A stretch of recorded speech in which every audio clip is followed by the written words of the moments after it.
Hello friends, मैं अभिषेक सोनी आपके अपने यूट्यूब चैनल प्रज्ञा स्मार्ट क्लास में आपका स्वागत करता हूं। फ्रेंड्स, आज जैसा कि आपको पता है कि आज हमारी एमपी की जीके की 6 नंबर की क्लास है। और अगर मेरी वीडियोस आपने नहीं देखी, 5 वीडियोस में ऑलरेडी अपलोड कर चुका हूं, तो उन क्लासेस को सबसे पहले अटेंड कीजिए, क्योंकि हमारी क्लासेस सीक्वेंस में रह रही हैं। और मैंने सबसे पहले आपको बताया था फर्स्ट डे कि आपको नोट्स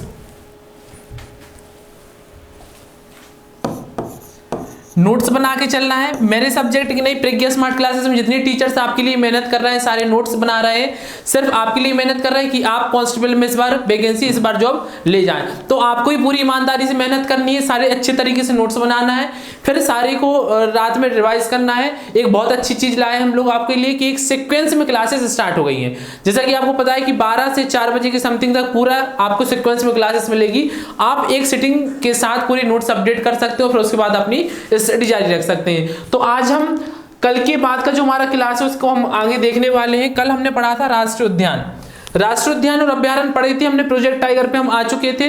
इसके बाद की कहानी आज हम स्टार्ट करेंगे। जैसा कि सबसे पहले कल हमने पढ़ा था प्रोजेक्ट टाइगर में कि विश्व में प्रोजेक्ट टाइगर की जन्मदाता तो कौन है? गैनी मैनफोर्ड है ना। गैनी मैनफोर्ड है यहाँ पे, गैनी मैनफोर्ड। भारत में कैलाश सांख्या जी।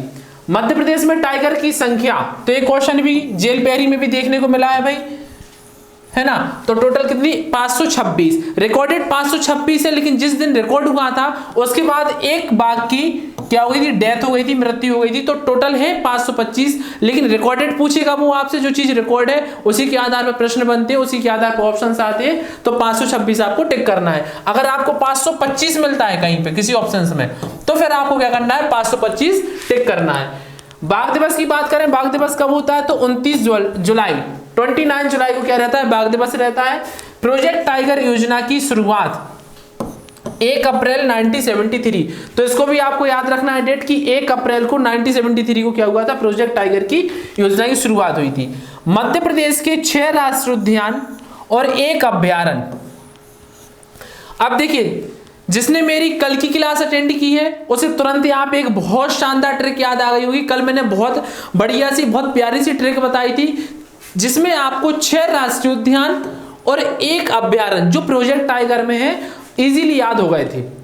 जिसको भी याद है वो ट्रिक वीडियो को पॉज कीजिए और अब भी उसको कमेंट बॉक्स में लिखिए पूरा उसका फुल फॉर्म के साथ। जो नए स्टूडेंट्स है तो मेरी लास्ट क्लास उसको अटेंड कर सकते हैं। और एक बार मैं यहाँ पे फिर से रिवाइज कर देता हूं ट्रिक को। देखिए हमारी ट्रिक क्या थी? ट्रिक थी हमारी, कहां पे बापू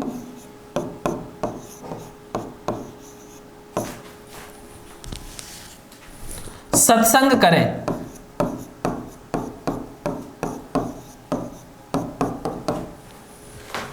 देखिए भाई, सिर्फ आपके लिए मेहनत कर रहे हैं बड़ी, क्योंकि भाई शॉर्ट ट्रिक्स बनाने में बहुत ज्यादा दिमाग लगता है। और ऐसी ट्रिक जो आपको इजीली याद हो जाए, सारी कुछ चीजें उसमें रहे और कम से कम ऐसे कंटेंट रहे जो उसमें काम के नहीं है। तो इसमें आप देखेंगे कि 6 राष्ट्रीय उद्यानों के नाम, 6 राष्ट्रीय उद्यान और 1 अपना अभ्यारण्य, सातों के नाम इसमें छुपे हुए। सिर्फ एक ट्रिक में, सिर्फ छोटी सी ट्रिक याद रखना है कि भाई कहां पे बापू सत्संग करें, और इससे आप इजीली उन राष्ट्रीय उद्यान और उन अभ्यारण्य का नाम याद रख सकते हो जो प्रोजेक्ट टाइगर में शामिल है। देखिए सबसे पहले का की बात करें हम, तो का से हमारा होता है क्या? पूरे इसमें कहां से? कान्हा किसली।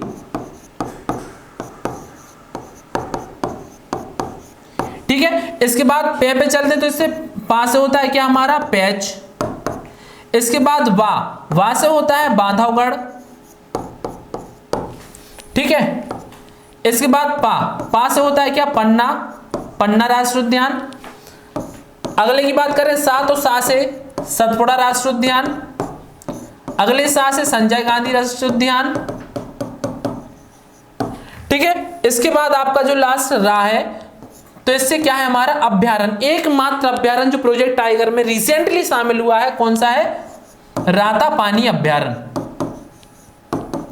तो इजीली है, जो शुरू के 6 नाम है, कान्हा किसली, पैच, बांधवगढ़, पन्ना, सतपुड़ा, संजय गांधी, ये क्या है? राष्ट्रीय उद्यान है। तो इन 6 राष्ट्रीय उद्यानों को, जो टोटल हमने 11 राष्ट्रीय उद्यान पढ़े थे, उनमें से 6 राष्ट्रीय उद्यान प्रोजेक्ट टाइगर में शामिल हो। जो हमारा लास्ट का आता है रातापानी अभ्यारण्य, ये एकमात्र अभ्यारण्य हमारा प्रोजेक्ट टाइगर में शामिल है। इसके बाद यहाँ पे इनके नाम भी लिखे हुए हैं जो मैंने एक ट्रिक से आपको इजीली याद करा दिए हैं।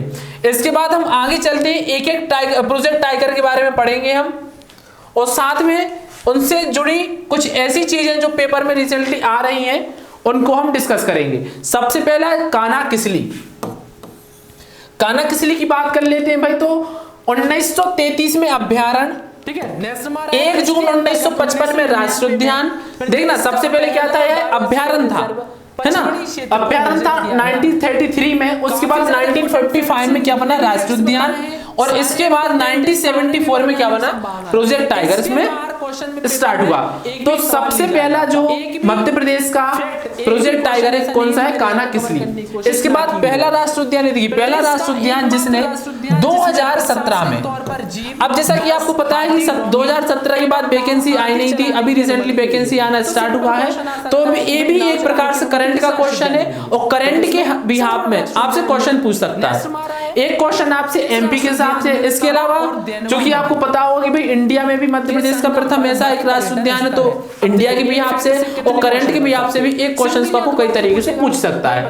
तो पहला राष्ट्रीय उद्यान जिसने 2017 में अपना शुभंकर भूरसिंह द बारहसिंगा, इसका नाम याद रखना है आपको, शुभंकर का भूरसिंह द बारहसिंगा जारी किया है। सबसे इंपॉर्टेंट क्वेश्चन भाई, ये तो सबको पता होगा कि इसका क्या है, शुभंकर भूरसिंह द बारहसिंगा, लेकिन जो इंपॉर्टेंट क्वेश्चन है वो आता है डिजाइन, कि भाई जो इसने डिजाइन किया है, मैं इसकी इमेज नहीं लगा पाया उसमें, तो आपका काम क्या है, सपोज करके क्रोम में आपको इसकी इमेज देखना है कि भाई आखिर शुभंकर दिखता कैसा है, क्योंकि इसके डिजाइन कार याद रखना है। राष्ट्रीय उद्यान जब तक ये डिजाइन हमारे माइंड में नहीं रहेंगे तब तक इनके डिजाइन कार का नाम भी हमें याद नहीं होगा। इनके डिजाइन कार का नाम क्या है, रोहन चक्रवर्ती।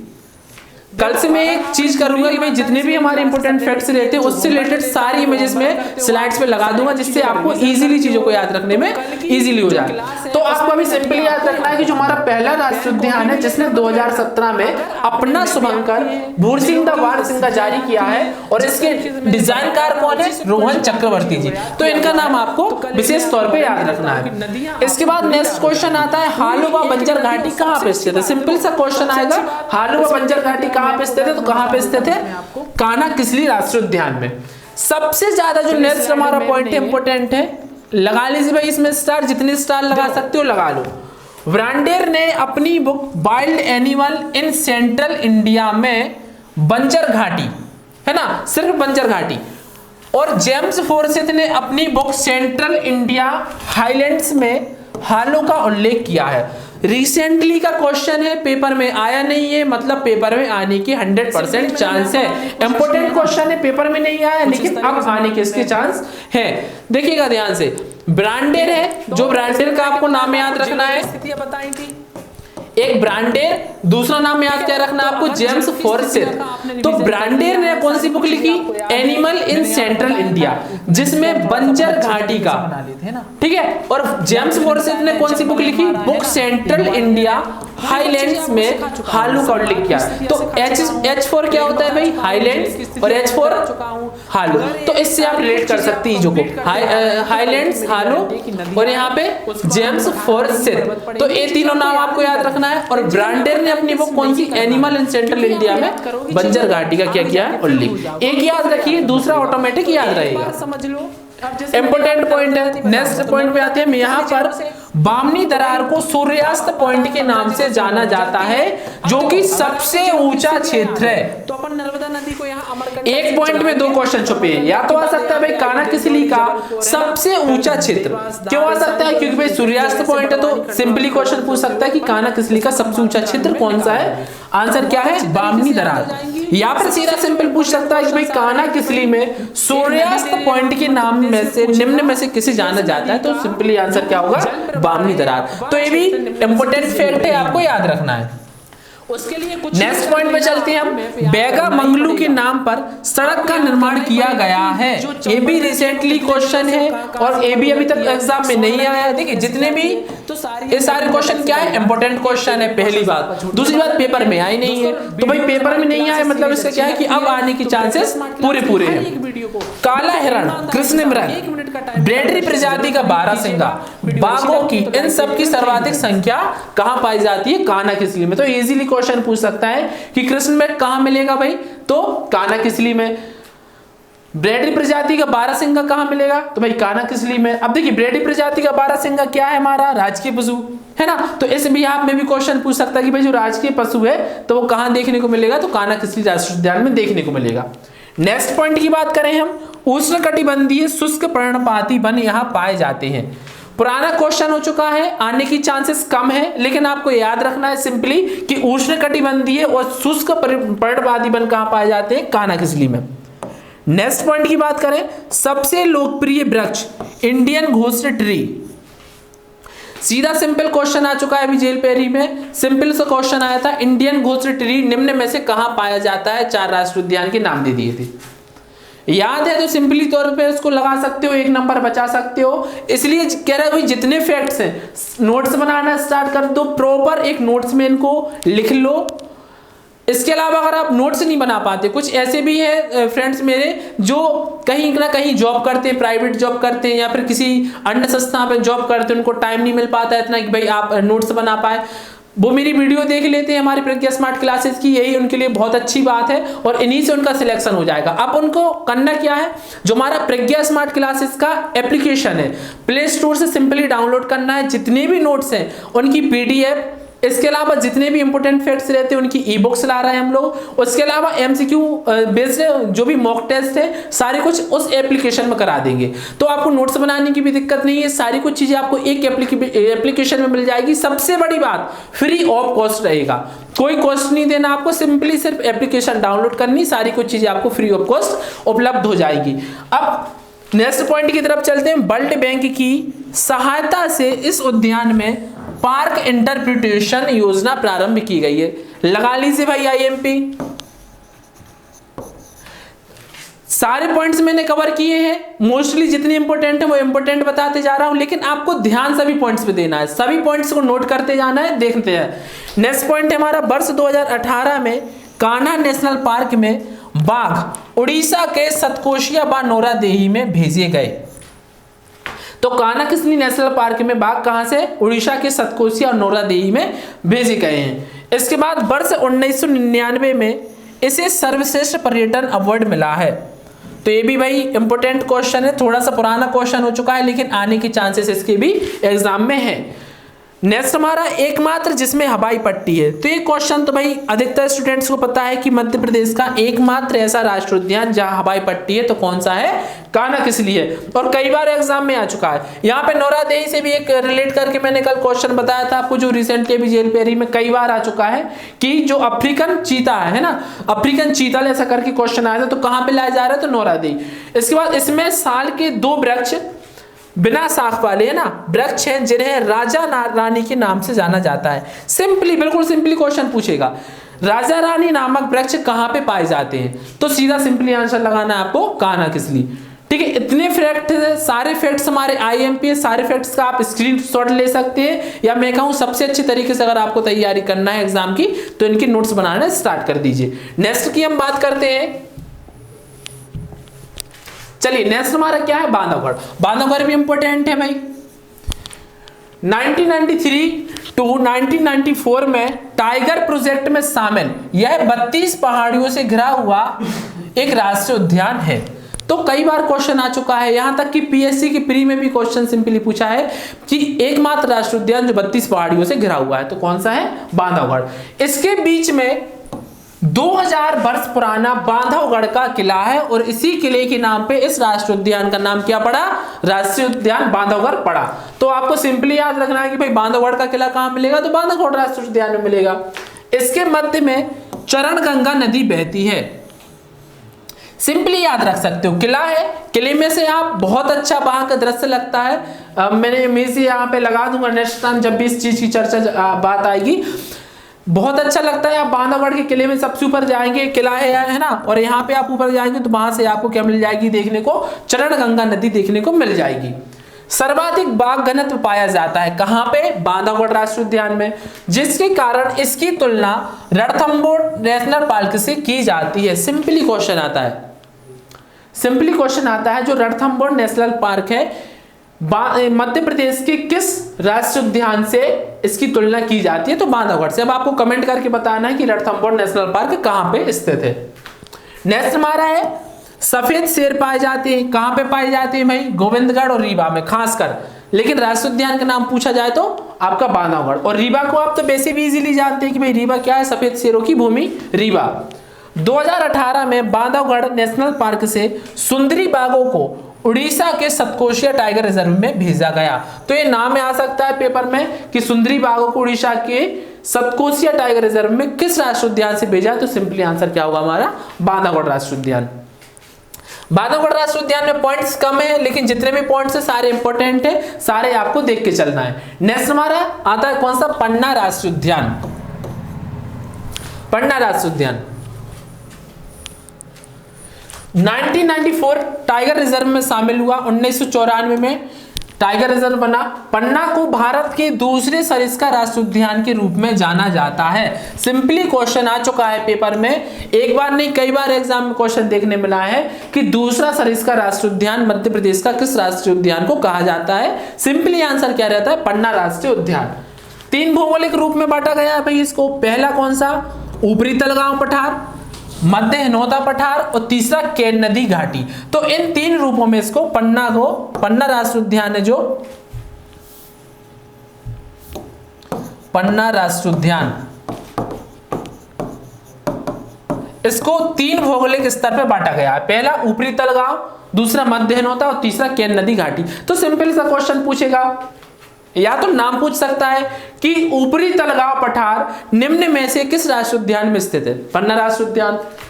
मध्य हिनौता पठार किस राष्ट्रीय उद्यान में स्थित है? पन्ना।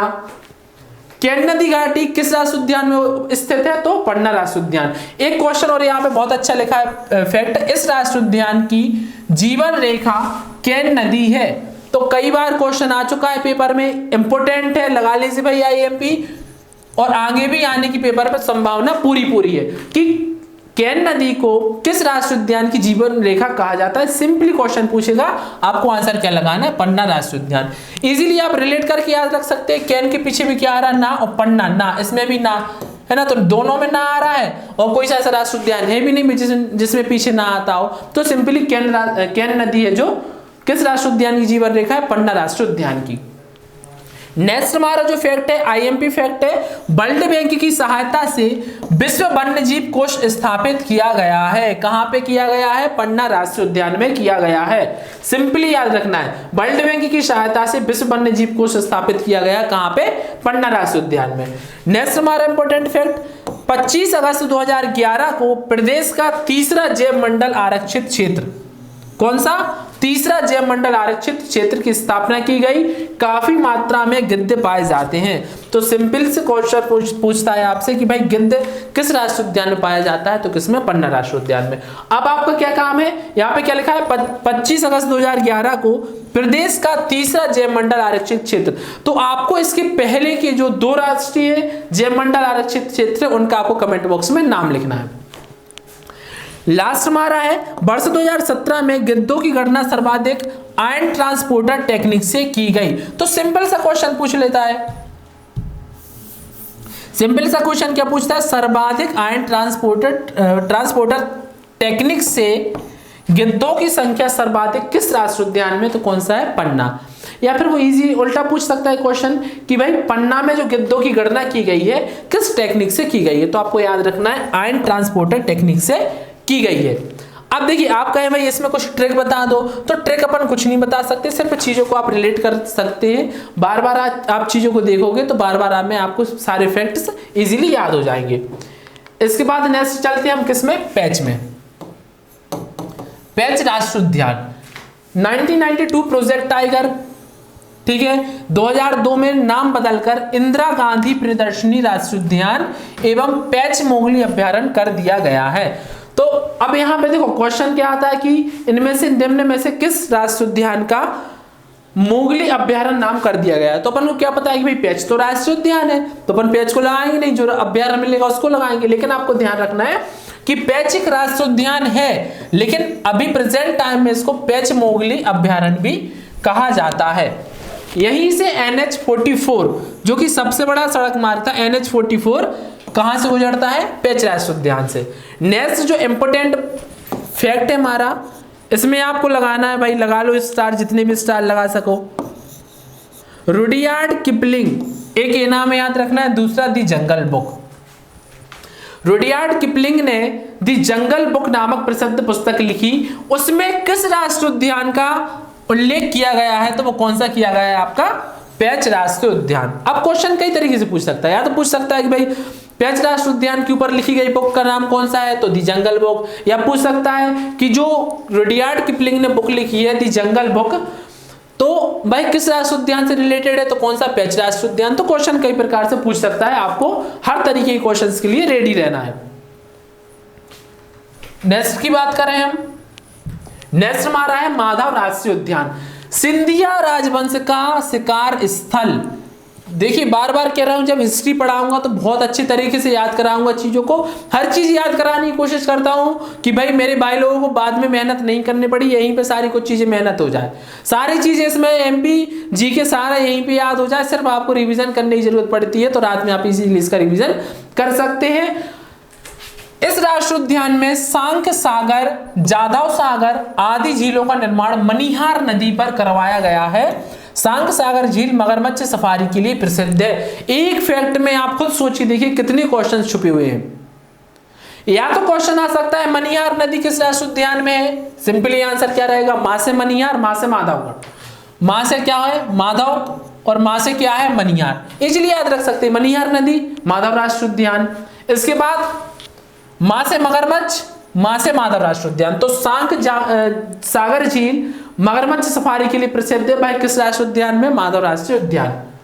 इसके अलावा NH3 आगरा बॉम्बे और NH25 शिवपुरी झांसी कहां पर स्थित है? तो माधव राष्ट्रीय उद्यान में स्थित है। यहां पर जॉर्ज कैसल नामक भवन भी स्थित है।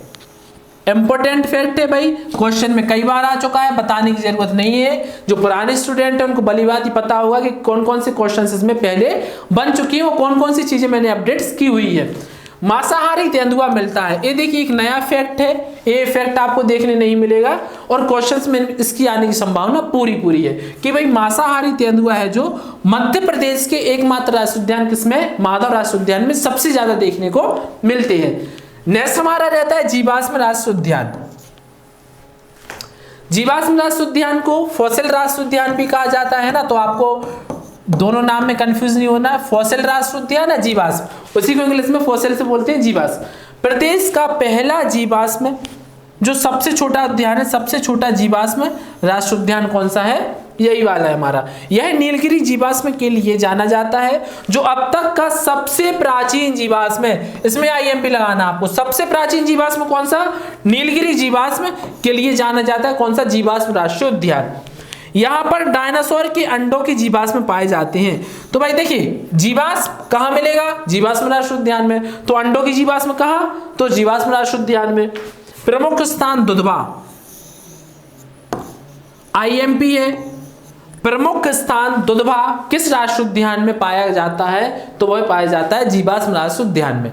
सिंपली सिर्फ ऐसे क्वेश्चंस पूछेगा, डायरेक्ट क्वेश्चन उठा के पूछेगा आपसे, कोई घुमाने फिरने का इसमें काम नहीं है, सीधा सिंपली आपको याद रखना है, नोट्स बनाना है, और 4 से 5 बार सारी चीजों का आप प्रैक्टिस करेंगे, इजीली आपको सारी चीजें याद हो जाएंगी। और मैंने पहले ही बताया, जो चीज याद नहीं होती है आप भाई मुझसे रिक्वेस्ट कर, उसमें कमेंट बॉक्स में बता सकते हैं कि सर मुझे इस चीज की ट्रिक की आवश्यकता है, या फिर इस चीज के याद नहीं हो रहा तो उसका याद करने का तरीका बताऊंगा, हर चीज बताऊंगा। प्रॉब्लम आपको बताना, सॉल्यूशन मैं आपको दूंगा। इसके बाद हम चलते हैं राष्ट्रीय संजय गांधी राष्ट्रीय उद्यान। ठीक है, सर्वाधिक चीतल पाए जाते हैं। देखो अफ्रीकन चीतल की बात करें तो काम बताया मैंने नौरादेही, वो करंट का क्वेश्चन है। करंट के लिए हम अलग सी वीडियो लाएंगे जिसमें आपका पूरा करंट कंप्लीट हो जाए। MP करंट उसमें आपका अलग कंप्लीट करा दिया जाएगा इसमें, है ना। इसके बाद आपका जो इंडियन करंट से भी क्वेश्चन आने की संभावना है, इंडियन जीके बेस्ड पे क्वेश्चन आने की संभावना है, उसकी मैं क्लास अलग से लूंगा।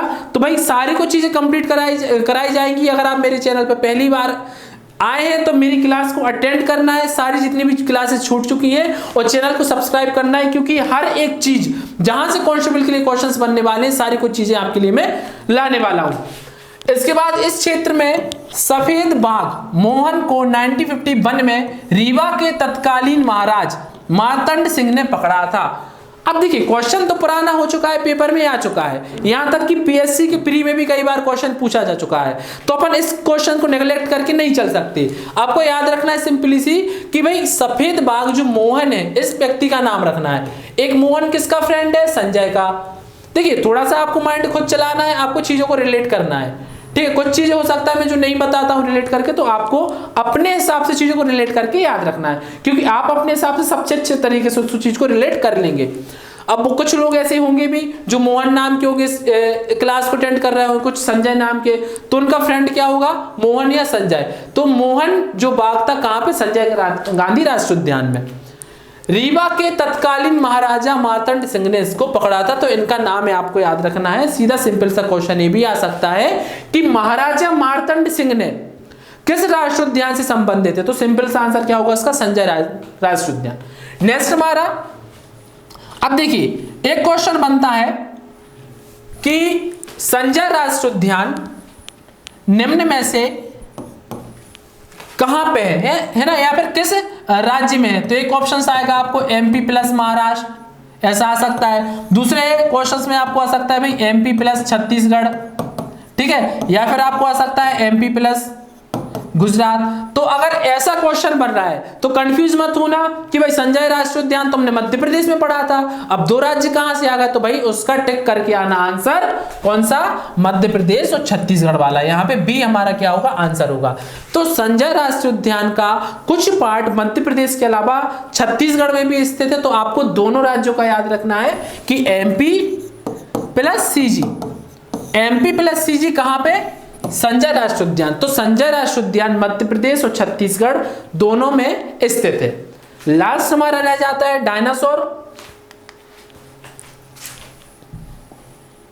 डायनासोर राष्ट्रीय उद्यान प्रदेश, इसमें एक फैक्ट याद रखना है। देखिए फालतू की चीजें बताऊंगा नहीं आपको, जो क्वेश्चंस आने की संभावना है, जो पेपर में आने की संभावना है, सिर्फ उसी चीज को बताऊंगा। प्रदेश का दूसरा बड़ा जीवाश्म उद्यान, देखो भाई इसके पहले अपन ने तीसरा पढ़ा था, अब उसके बाद मैंने बोला था कि भाई दोनों का आपको नाम भी लिखना है। एक नाम यहां पे बता दिया मैंने, डायनासोर। कौन सा? प्रदेश का दूसरा बड़ा जीवाश्म उद्यान डायनासोर, जो धार जिले में बागबा जोबट नदी के तट पर है।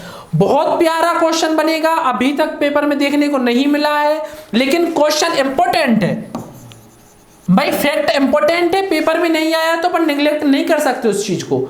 बार बार कह रहा हूं कि प्रीवियस ईयर के पेपर के हिसाब से मत चलना। अब पेपर का जो लेवल है थोड़ा सा हाई हुआ है, जेल पेरी के भी पेपर देख लिए होंगे आपने, ग्रुप 5 के पेपर देखे होंगे, पेपर का लेवल भाई अब बढ़ के आ रहा है, अब व्यापम डीप जा रहा है, डीप क्वेश्चंस पूछ रहा है। तो मैंने सारी कुछ चीजें कवर करने की कोशिश की है क्लासेस में। सिंपल क्वेश्चन यहाँ पे पूछेगा आपसे, जोबट नदी के तट पर कौन सा राष्ट्रीय उद्यान स्थित है? सिंपली आंसर लगाना है आपको, डायनासोर राष्ट्रीय उद्यान। इसके बाद हम आगे चलते हैं सतपुड़ा राष्ट्रीय उद्यान। लास्ट हमारा रह जाता है सतपुड़ा राष्ट्रीय उद्यान। पहला फैक्ट, 1999 में प्रोजेक्ट टाइगर बना। कृष्ण मृगों की संख्या सर्वाधिक पाई जाती है। सिंपली याद रखना है, कृष्ण मृगों की संख्या सर्वाधिक कहां पाई जाती है? सतपुड़ा राष्ट्रीय उद्यान में। सबसे ज्यादा इंपोर्टेंट जो फैक्ट आने की संभावना है, सबसे ज्यादा इंपोर्टेंट, इंडियन बाइसन गौर के लिए संरक्षण किस राष्ट्रीय उद्यान में मिला है? तो सतपुड़ा राष्ट्रीय उद्यान में। देखिए यहाँ पे बाइसन है ना, तो यहाँ पे भी और सतपुड़ा, तो इस चीज से आप रिलेट कर सकते हैं कि भाई जो इंडियन बाइसन है गौर, तो वो कहां पे संरक्षण मिला उसको? सतपुड़ा राष्ट्रीय उद्यान में। ठीक है, नेक्स्ट हमारा है, इसके अंतर्गत 1999 में प्रदेश का पहला बायोस्फीयर रिजर्व पचमढ़ी क्षेत्र को घोषित किया गया। काफी ज्यादा इंपोर्टेंट फैक्ट्स हैं, जितने भी फैक्ट्स बताए हैं सारे इंपोर्टेंट है, सारे पेपर में आने की संभावना है। इसके बाहर क्वेश्चन में पेपर में एक भी सवाल नहीं जाएगा आपका, एक भी फैक्ट, एक भी क्वेश्चन ऐसा नहीं है जो मैंने यहाँ पे कवर करने की कोशिश ना की हो।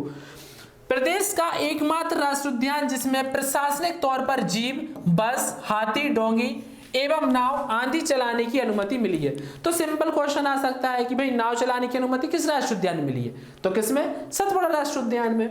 नेक्स्ट हमारा है इस राष्ट्रीय उद्यान में तवा और देनवा नदी के संगम पर मड़ई पर्यटन स्थल है। अब देखो एक फैक्ट से कितने क्वेश्चन बन सकते। सिंपली या तो वो आपसे पूछेगा भाई बता दो मड़ई पर्यटन स्थल कहां पे, बता देना भाई सतपुड़ा राष्ट्रीय उद्यान में। पूछेगा भाई बताओ तवा और देनवा नदी, देनवा है ना, देनवा नदी, बेतवा मत लिख लेना भाइयों, देनवा नदी है। तो सिंपली पूछेगा क्वेश्चन तवा और देनवा नदी कहां पर स्थित, तो सतपुड़ा राष्ट्रीय उद्यान में। या फिर क्वेश्चन को कंबाइंड करके पूछ लेगा कि तवा और देनवा नदी के संगम पर जो मड़ई पर्यटन स्थल है वह किस राष्ट्रीय उद्यान में स्थित है, तो भी आंसर क्या होगा, सतपुड़ा राष्ट्रीय उद्यान। तो सारी कुछ चीजों को मैंने कवर किया हुआ है। कल बहुत अच्छी क्लास होने वाली है हमारी, नदियां पढ़ेंगे कल हम क्लास में, और पढ़ेंगे नहीं सीखेंगे। देखो अगर आपने पूरी ईमानदारी से मेरी क्लासेस अटेंड की है, जो होमवर्क देता हूं वो होमवर्क करते हो, आप सारी कुछ चीजों का रिवीजन करते हो, तो कल की जो क्लास है उसमें मैं नदियां आपको याद कराऊंगा। पेन कॉपी भी लेकर मत बैठना। अगर आपने मैप याद किए हैं, जिलों की स्थितियां याद की हैं, जिस तरीके से मैंने बताया था उसी सीक्वेंस में आपने चीजों को याद किया हुआ है, तो कल मैं आपको गारंटी देता हूं कि नदियां आपको पूरी याद हो जाएंगी, पूरी एक एक नदी। और सबसे अच्छी बात देखो, सबसे अच्छी बात इसमें देख लेते, अगर मैप होता तो मैं बता देता हूं इसमें आपको। चलिए स्लाइड में मैप नहीं है, देखो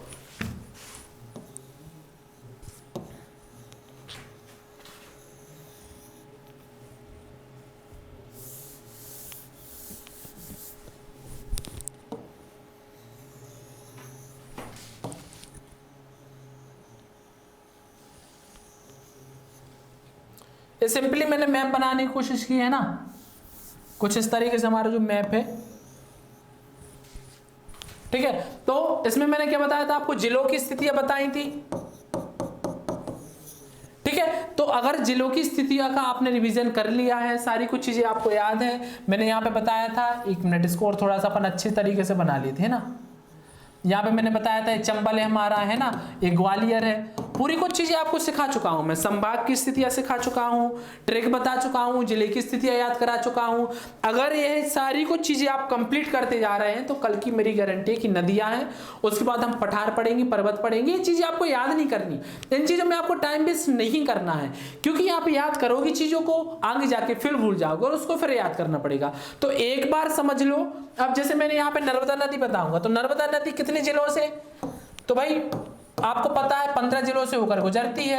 अब देखो अगर आपको जिलों की स्थितियां याद है तो अपन नर्मदा नदी को यहाँ अमरकंटक से चलाएंगे, फिर अमरकंटक के बाद यहाँ पे आएगी डिंडोरी, जबलपुर, है ना, फिर देवास, धार, सारी कई जगह से बड़वानी, खंडवा, खरगोन से होते हुए अपन इसको खंबात की खाड़ी में निकाल देंगे, तो बहुत अच्छे तरीके से याद हो जाएंगी। सबसे जो इंपॉर्टेंट क्वेश्चंस आ रहे हैं कि भाई एक नदी दे देगा आपको मध्य प्रदेश की और पूछेगा कि इस नदी का जो जल प्रवाह है या अपवाह क्षेत्र निम्न में से किस जिले में नहीं है। उसके लिए कुछ भी कर लेना, आपको मैप याद करना ही पड़ेगा, आपको याद करना ही पड़ेगा कि जो चंबल नदी है वो कितने जिलों से और कहां से होकर गुजरती है, सोन नदी है वो कैसी जाती है, तो सारी हम मैपिंग मेथड से कल याद करेंगे, एक भी क्वेश्चन आपका छूटने वाला नहीं है। दोस्तों वीडियोस हमारी क्लासेस सीरीज अच्छी लगती है तो प्रज्ञा स्मार्ट क्लास की हर एक वीडियो को बिल्कुल ईमानदारी के साथ 1 मिनट का टाइम निकालकर शेयर जरूर कीजिएगा। वीडियो अच्छी लगती है तो लाइक कीजिएगा। Thank you friends.